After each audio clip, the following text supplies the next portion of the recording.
बिस्मिल्लाहिर्रहमानिर्रहीम। इय्याका नअबुदु व इय्याका नस्तईन।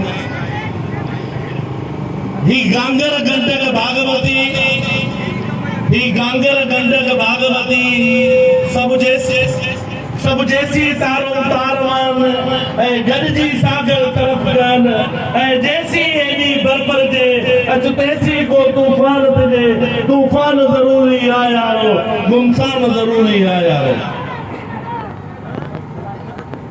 नसीराबाद तालुको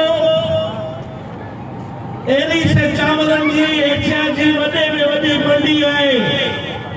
जै दोस्त के खबर रहे, जै नौजवान के खबर रहे, जै तारीखदार के खबर रहे, उन्हें के बुधायूंगा त नसीराबाद तालुको एनी से चावरन जी एशिया जी वडे में वडी मंडी है।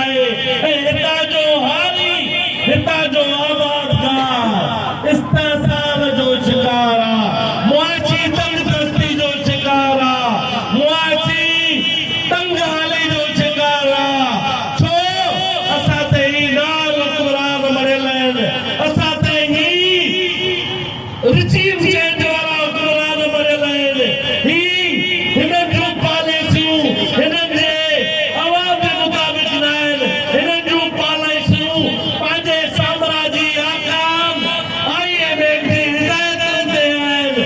हिननि जूं पॉलिसियूं इहे आहिनि त हिननि जा बंगला भरजनि, हिननि जा घर भरजनि, माण्हू तबाह थिए, पाकिस्तानी तबाह थिए, सिंधी तबाह थिए, उन्हनि खे को फ़र्क़ु नथो पए। उन्हनि जे कननि ते का जूअ नथी चुए। छो जो हू सम्झनि था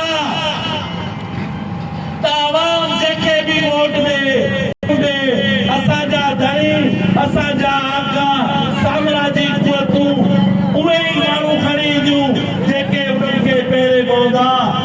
पहिरें न पियो आहे और न वञी कई त इमरान ख़ान कैदी 804 850 ॾींहंनि खां नाक कैद में आहे। उहो माण्हू, उहो शख़्स जेको हिन मुल्क जी पहचान आहे, उहो शख़्स जेको हिन मुल्क जी पंहिंजो सुञाणप आहे, उन खे 71 सालनि ताईं को केस न हुयो।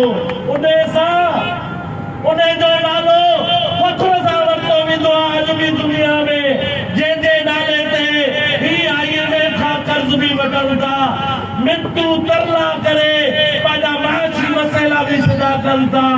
उन माण्हूअ खे 71 सालनि ताईं को केस न हुयो त 72 सालनि में 300 लाख केस दाख़िल कया विया। छो? असांखे ख़बर आहे छो?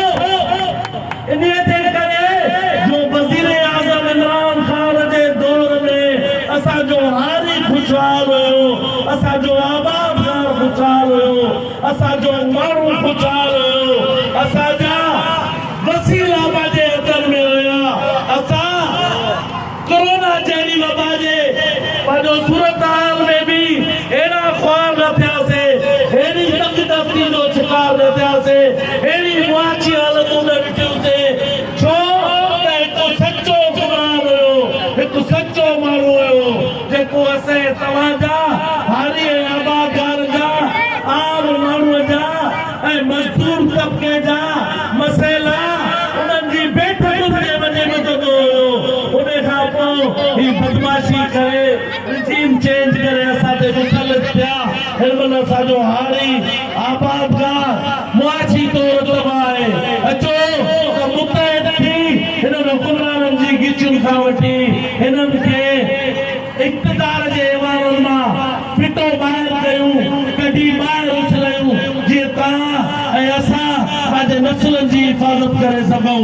जीअं इमरान ख़ान, जीअं सिंध।